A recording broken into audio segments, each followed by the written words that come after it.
nearly 3 weeks after the war began, it remains unclear when exactly Israel will conduct this ground invasion of Gaza. It appears they are ready for a full-blown ground invasion with a line of tanks, self-propelled artillery, armored vehicles, army bulldozers, all stretched across Israel's border with Gaza. Here now to talk about the latest in Israel and some of the developments that we're now hearing, U.S. Navy retired Captain William Toti.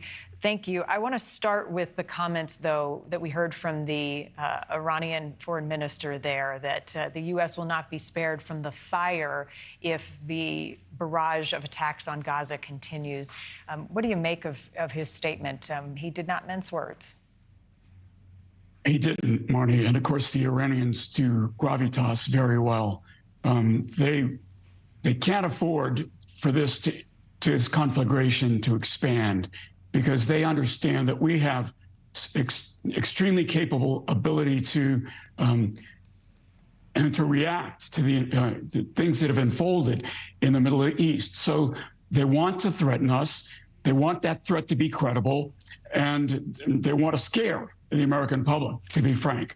But this is going to remain contained only if Iran allows it to remain contained. And that's kind of the message that the United States needs to convey to them.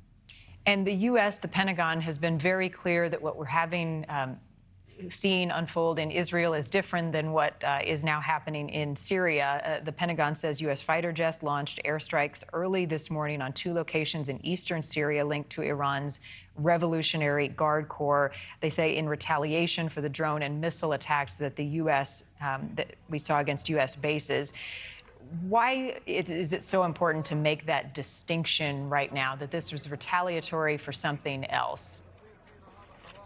To exactly link it to Iran's actions, to make it clear that we weren't attacking these facilities because of the Israel-Hamas war.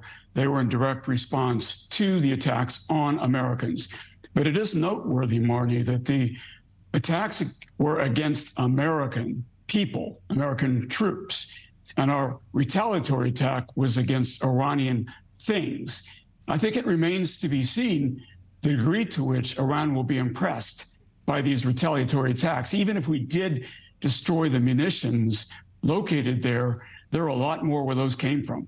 Right. The Pentagon saying we are trying to manage ISIS in that region, and this was unrelated. But you have to wonder, the U.S. needed to respond to those attacks if it, in fact, does escalate things, despite the fact they're differentiating the mission. I do worry that this turns into President Obama's red line. We have to react forcefully. Now, this is well short of the 2020 assassination of Qasem Soleimani. This is probably appropriate at this point, but if the Iranians continue to misbehave, we need to step up our reactions as well. Captain, I want to talk to you about the report that we just shared that some Israeli negotiators have, through reporting from the BBC, possibly indicating there is a ceasefire that will allow the hostages, some of them, to be released. We're talking about women and children, the elderly, those who are sick or who have been wounded. Is that likely at this point? The concern is, of course, this is a bait and switch. That Hamas will continue to make it look like they're willing to release hostages to delay the ground offensive. So there's, this is hopeful and worrisome at the same time.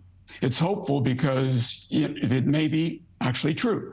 It's worrisome because the degree to which it delays the inevitable ground invasion, because that's the only way this will finally be resolved, it could actually result in more civilian fatalities, because the preparations that might be available to protect civilians in Gaza could be delayed. And so we have to pursue these avenues, but I do worry that they're going to end up just delaying the inevitable. Thank you for watching. Go to NewsNationNow.com to find NewsNation on your television provider. And don't forget to click the red subscribe button below to get more of NewsNation's fact-driven, unbiased coverage.